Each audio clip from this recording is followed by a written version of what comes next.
Hello and welcome, and of course, it's Today in the News, and my name is Precious Chukudi, and I have with me my co host, Gift Mark. It's good to have you. Good to have you too. All right, how are you doing? I'm fine. How are you? Very well, thank you. Let's move straight to the front pages of the papers this morning, and we'll be starting off with Vanguard.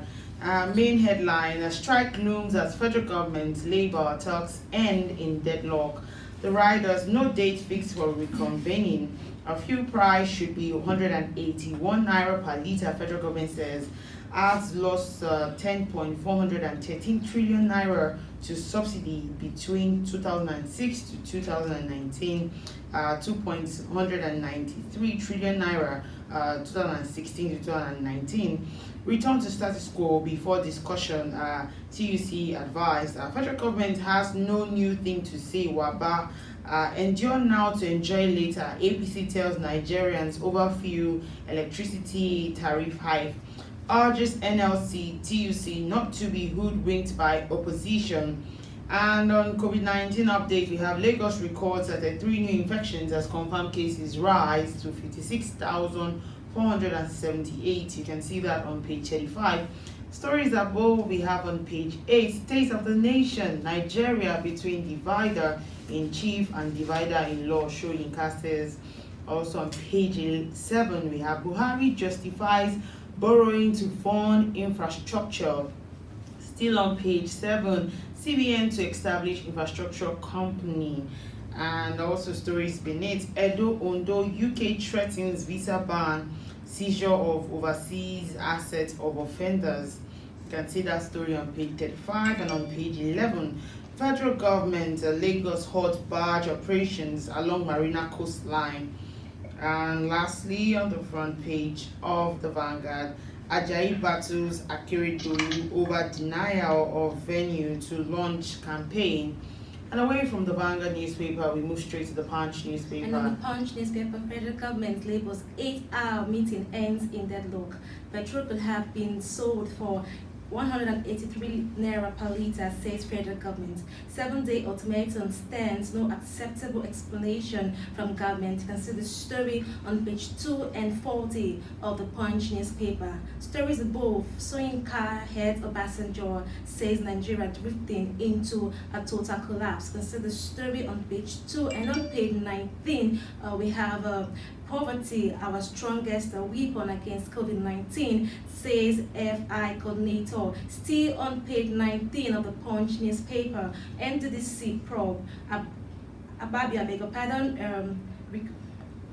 pardon. Ababio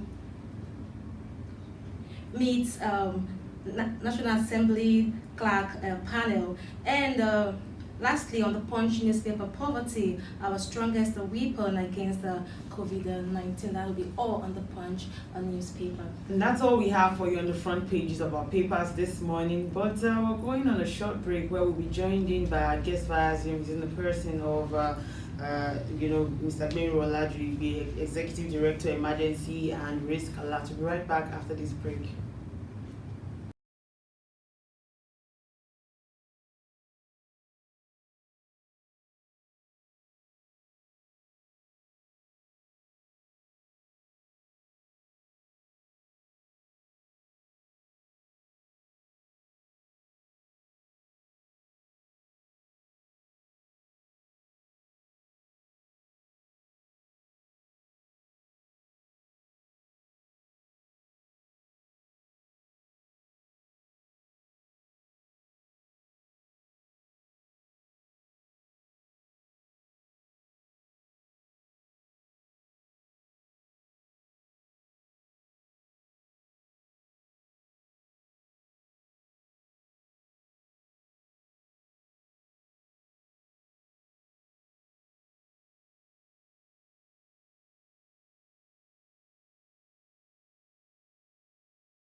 I, Asiwaju Bola Ahmed Tinubu, want to appeal as a committed Democrat and a leader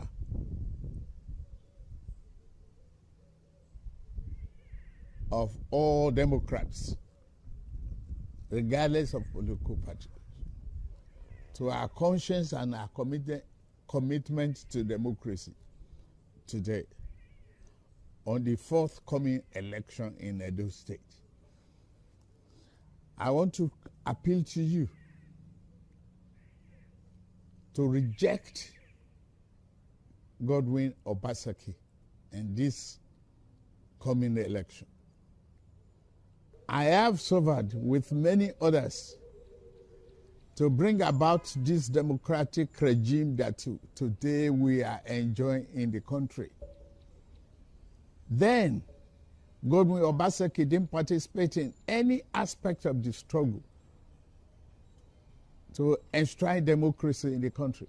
Therefore, he could not understand the value and the pains that was associated with this democratic struggle.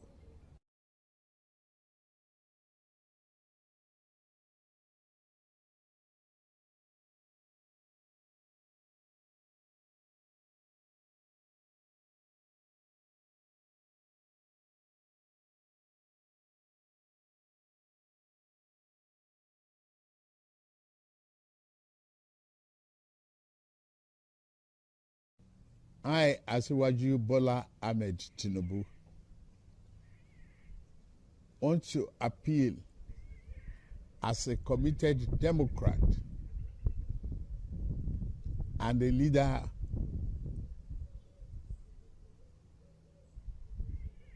of all Democrats, regardless of political party, to our conscience and our commitment to democracy today on the forthcoming election in Edo State. I want to appeal to you to reject Godwin Obaseki in this coming election. I have suffered with many others to bring about this democratic regime that today we are enjoying in the country. Then, Godwin Obaseki didn't participate in any aspect of the struggle to enshrine democracy in the country. Therefore, he could not understand the value and the pains that was associated with this democratic struggle.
Alright, welcome back. And if you're just still joining, it's still today in the news on Vanguard Live.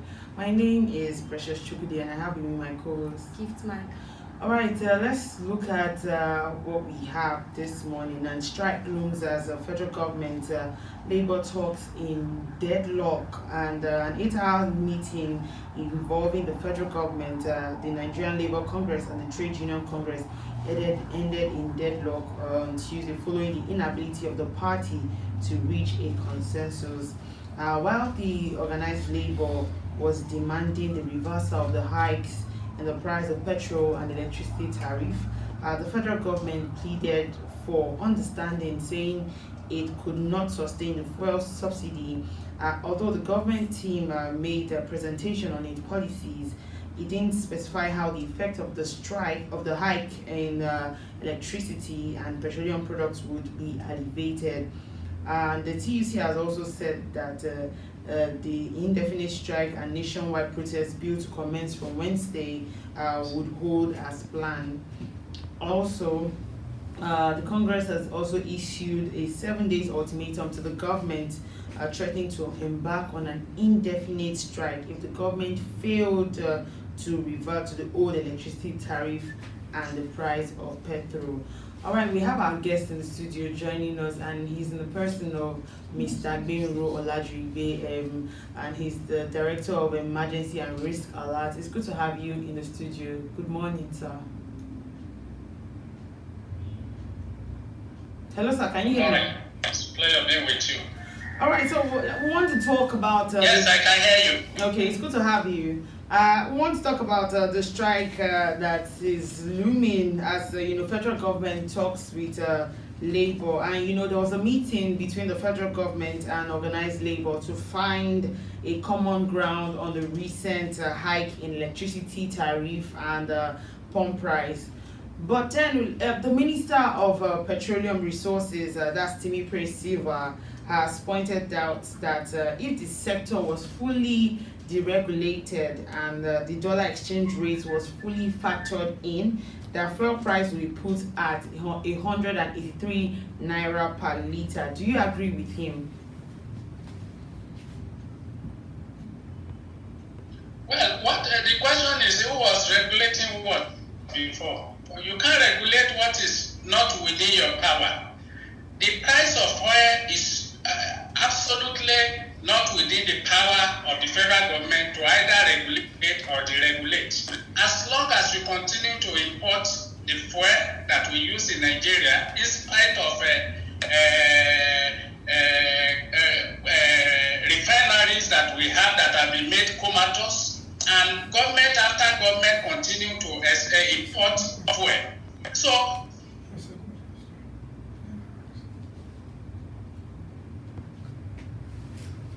hello, sir. The price mechanism, regulation or deregulation, is ultra via to them. It's not within their power because of the failure of the government to ensure that our refineries work. And the meeting with labor, I don't think what that will yield, because labor is expected to kowtow to the people's position on this issue. And the position of the people on this issue is that the high cost of living is unbearable and is going to be worsened by incident of this increment in price of petroleum. So I don't know the type of negotiation that will save the public protests from happening. So it's not going to happen, and it's within the ambit of democracy for people to express their grievances against obnoxious policy like this, that will make them poorer, that we further widen the gap between the rich and the poor, that will crystallize into extreme inequality and absolute poverty. So I don't think, and the only thing that the government can negotiate is how to bring the back. They should continue to bear the cost of their own irresponsibility until they are able to make our refineries work. If you want to get, even internal matters, where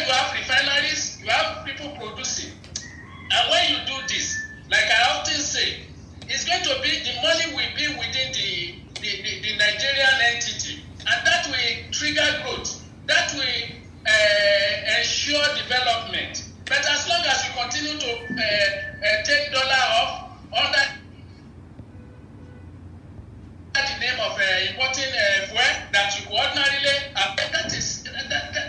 there is no government, it's no economy at all. The economic principle behind it is economy of immobilization of people, economy of pricing people out of existence, economy of further decimating the capacity of the people to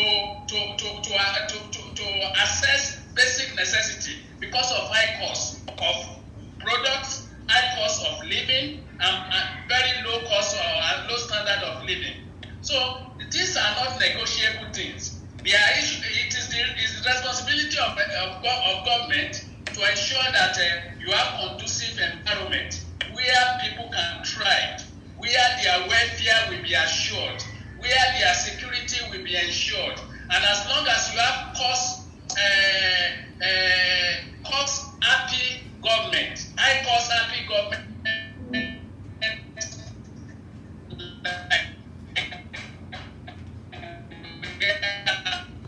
now, people are, I talk about they are starting into other roles of crime, part of iniquity, part of violence, and we should be to situate this within the context of inability of the Nigerian entity. So until we situate this within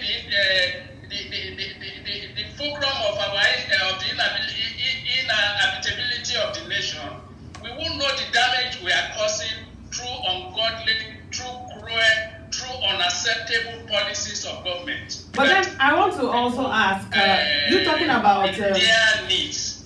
Mr. Guerrero, you're talking about the things that we are going through as the people. I want to ask that just maybe if we're not going through COVID-19, do you think that the current hike in electricity and pump price would be feasible?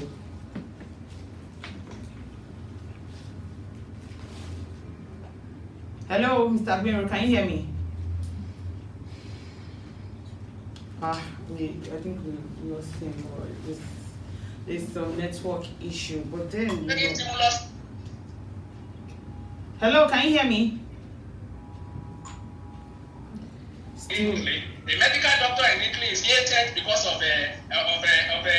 COVID. That is palliative was extended to those categories of people. These are not the people you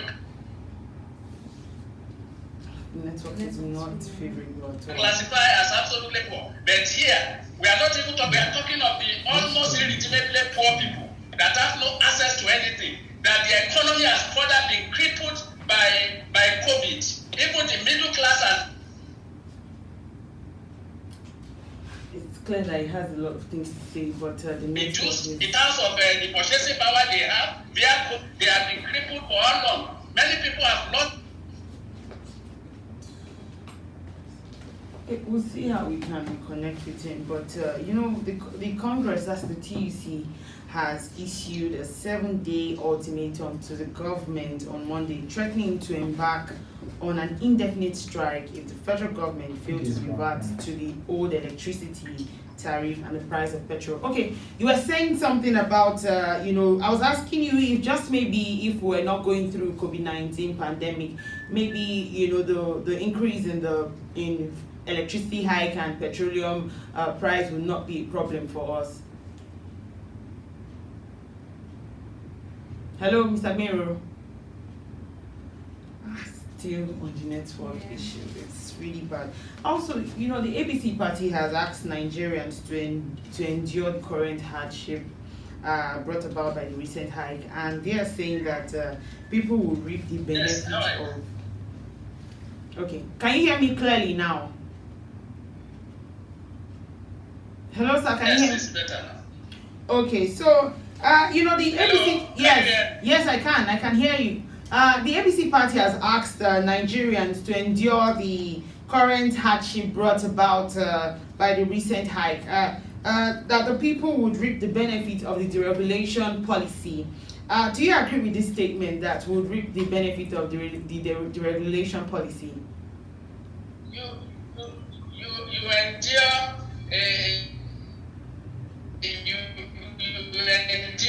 a condition of problem that has terminal date. Are they to use the terminal date for the suffering of the people? easy to endure poverty? Is it easy to endure impoverization by the same government that they elected with you that is going to lead them out of poverty? Is that the type of endurance government should be preaching about? I have said it. What people are doing is not sacrifice. You make sacrifice for the development of your people. What we are doing, as long as we continue to, we are making sacrifice for the survival of others, should be understood and be situated within the context of development economy. So it's not sacrifice that people are making, it's unending suffering, unending affliction that is being placed on people so that they become poorer, so that they become unable to challenge a government that is desperate and convinced in his path of further decimating the hope of emancipation of his sorrow. So you are making sacrifice without hope.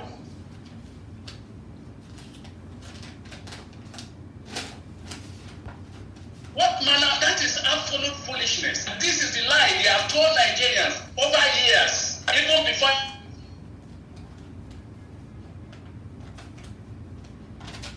Still network issues, like it's very horrible. We need to even listen to some of the things he's saying, but network is a problem. But that's what the APC party is saying, that we should endure. Nobody knows. We will enjoy the benefits of the deregulation policy. But then clearly he doesn't seem to agree with it. I would have really wanted him to say why he doesn't agree with it. But then TUC is also threatening that they're going to go on strike. If the government or okay, hello sir. Still back on the network problem, but they're saying that if the presidency does not revert it, that we're going to go on strike. Welcome back. Can you hear me clearly?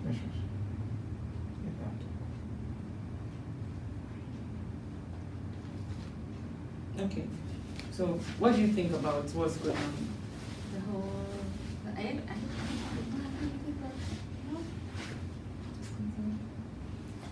Hello, sir. Can you hear me? Yeah. Can you hear me? Yes, I can hear you clearly. So, TUC has threatened that if the presidency does not, Can you hear me? I can hear you clearly. I can hear you clearly. So TUC has said that if the presidency does not revert to the old price of the pump price as well as electricity hike, that they are going to go on strike. They're giving the presidency 7-day ultimatum. Do you think that anything resourceful? We lost him. Yeah. So apparently that's what is happening right now. The whole back and forth with the meeting that happened yesterday. But you want to tell us what you think? Yes, still, because people are suffering. I think it's high time we actually look into this price of petroleum. Okay. Should actually look into it because the masses are suffering. Okay. So still on fuel hike. On hike, President BUHARI have justified his reasons for borrowing to fund infrastructure. He's saying that the reason why he borrowed this money is to work on roads, to fix roads, and then that to him feels when he fixes this road that it will attract foreign investors into the country. But the big question is, at this point where people are still suffering this COVID-19 pandemic, and then increasing the price of petroleum and also electricity tariff. Now the big question is, do we really need start borrowing money for infrastructure, or we should focus more on increasing the standard of living of Nigerians? Go to the streets, people are suffering, people are looking for what to eat and Sure. the rest. I think that's the thing we should actually focus more in. Infrastructure, yes, it's a good thing, but I think at this point what we need to focus more in is on improving the standard of living of people. Okay, I think also, the chairman of PEAC, that's Dr. Ayo Salami, also mentioned that if we get investors in the country, it would remove a lot of Nigerians from poverty. But the question is, if we bring investors in the country, because he was saying that we need to create, a good perception of the country so that investors would see that the country is obviously, something they can put money into, and also Nigerians will have, jobs and whatnot. But then, like Strinka has also, backed Obasanjo, saying that Nigeria is drifting into total collapse. And, the elder statesman and playwright, that's Professor Wole Soyinka, has said that the country is more divided as never before under the current regime of Mohammed Buhari, the president. Welcome, sir. Hello, sir. Yeah. Okay. Hello, how are you? Yes, we're fine. Okay. Okay, so Buhari justifies borrowing to fund, the infrastructure. Yes, so Buhari justifies borrowing money to fund infrastructure. At this point where people are still suffering because of the COVID-19 pandemic, and he's borrowing money to fund infrastructure in the country. But the big question is, at this point, considering the increase in the price of petrol and also electricity tariff, people are crying and suffering due to it, and the president is borrowing money to fund infrastructure. Do you think that's a good thing to focus in right now, or we should focus more on improving the standard of living? That is not infrastructure, does not.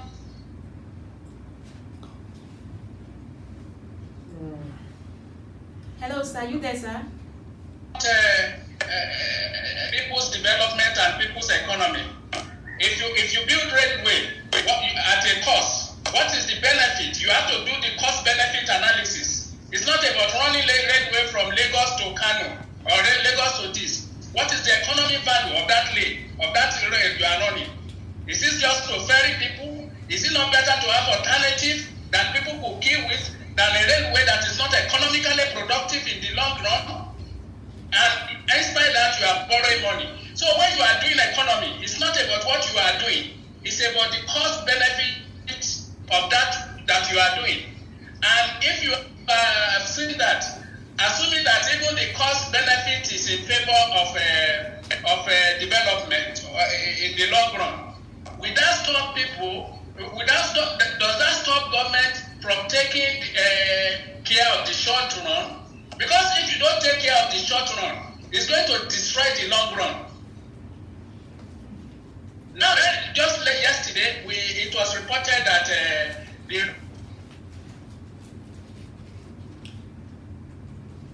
Okay, I think the network is really poor.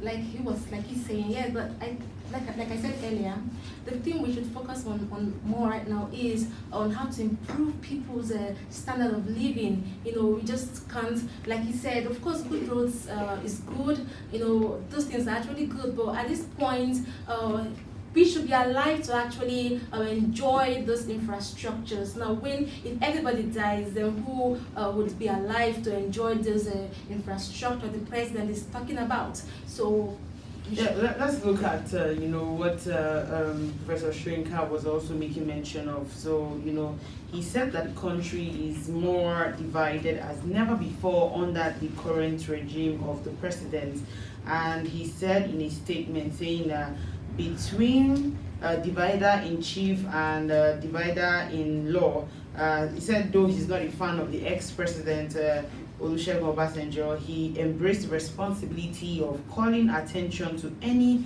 accurate reading of the country.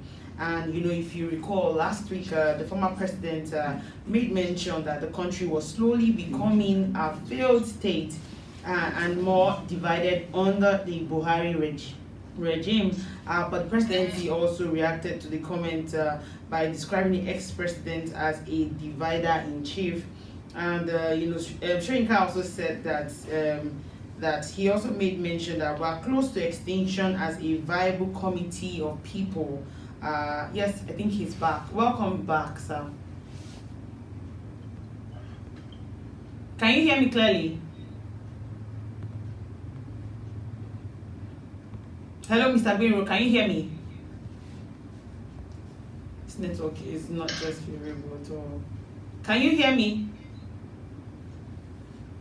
Okay, so he also made mention that that we are close to extinction, as a viable committee of people are supposedly bound together under an equitable set of protocols of cohabitation. And he has called to state that in May he called the attention of the current government to the self-destruct turn that the nation had taken. And he said that the advice appears to have fallen on deaf ears in place of reasoned response and openness to some serious dialogue. Well, you know what Shrinka, he's making reference to the fact that the former president of Nigeria, Olusegun Obasanjo, has said that this current regime. Hello, sir. Well, the network is not favorable this morning. Well, he made mention of the fact that the former president called the presidency, saying that his administration is leading the country to a failed state, and the presidency also replied and called the former. Are you there, sir? Hello. Yeah.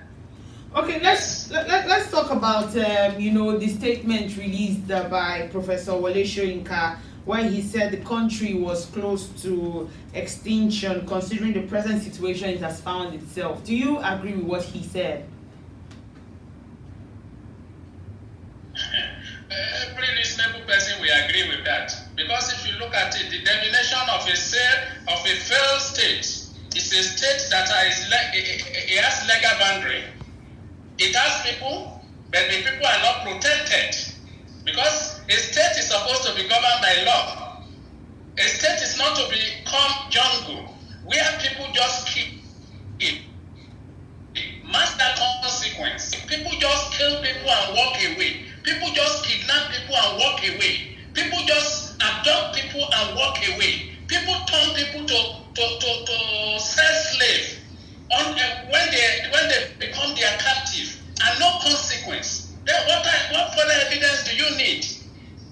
And of course, if you look at the larger ambit of it, you talk of a failed state as a militarized state, a state where everything is about force, a state where criticism is responded to with force of mind, not force of law, not force of right. So when you have all these ingredients, there's no need any magician or any prophet to tell you that this house is falling. And we have said this several times, that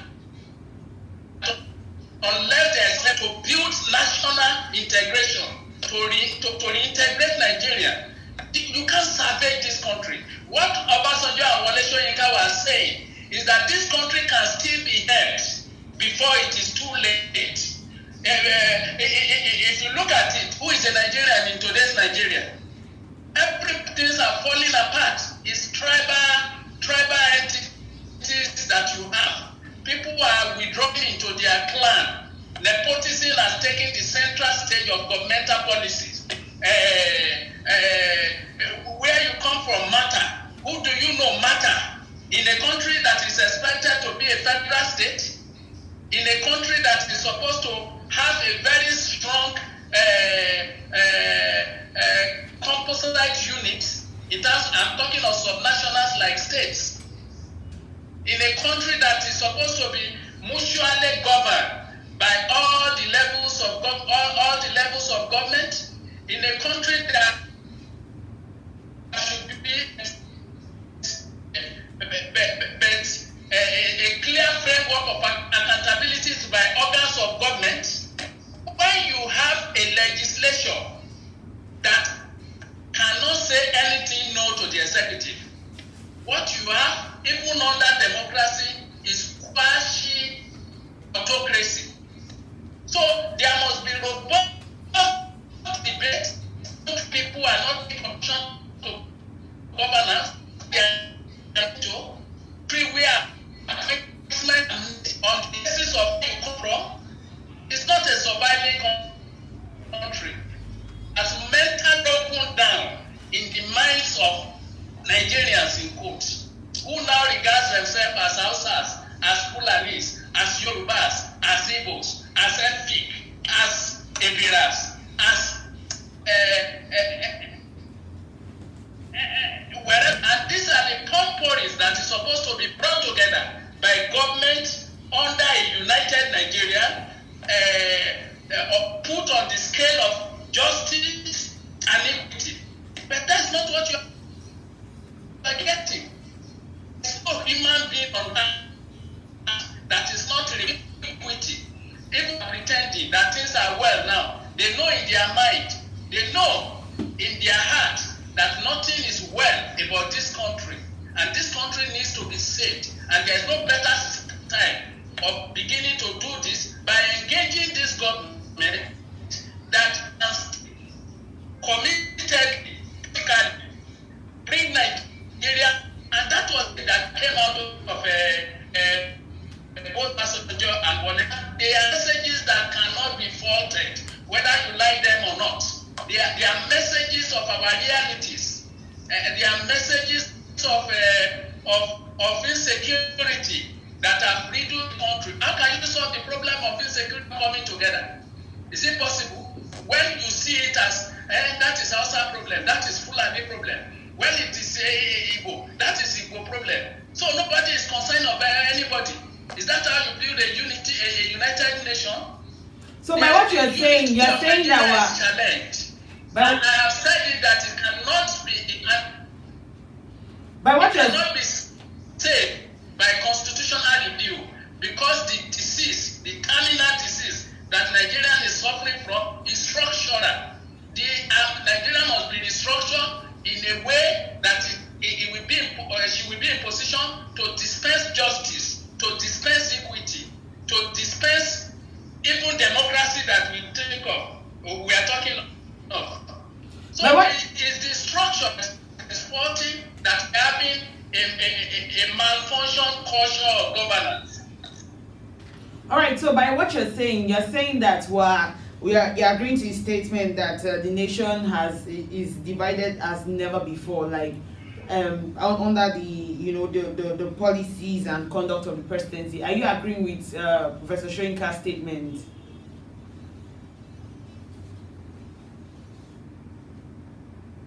Hello, Mr. Gbero.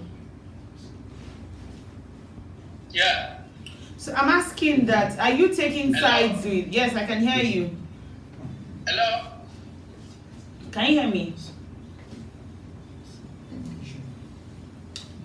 All right, we're having a lot of network glitches, and I think that... Well, I agree with them. We're having network glitches. Yes, I can hear you. Can you hear me? Okay, yes, I can hear you. Can you hear me clearly? Can you hear me? Yes, I can hear you. All right, this is where we are going to, have to end the show as a result of the network glitches that we've been having since. Remember that you can equally like, share, and subscribe on all our social media platforms showing on the screen, as well as if you want to find out more on our top stories, you can go on our website www.vanguardngr.com to find out more of our top story training by the very minute. Till I come your way next time, I remain Precious Chukudi and my co-host Gift Mark. Thank you for watching. Have a fabulous day.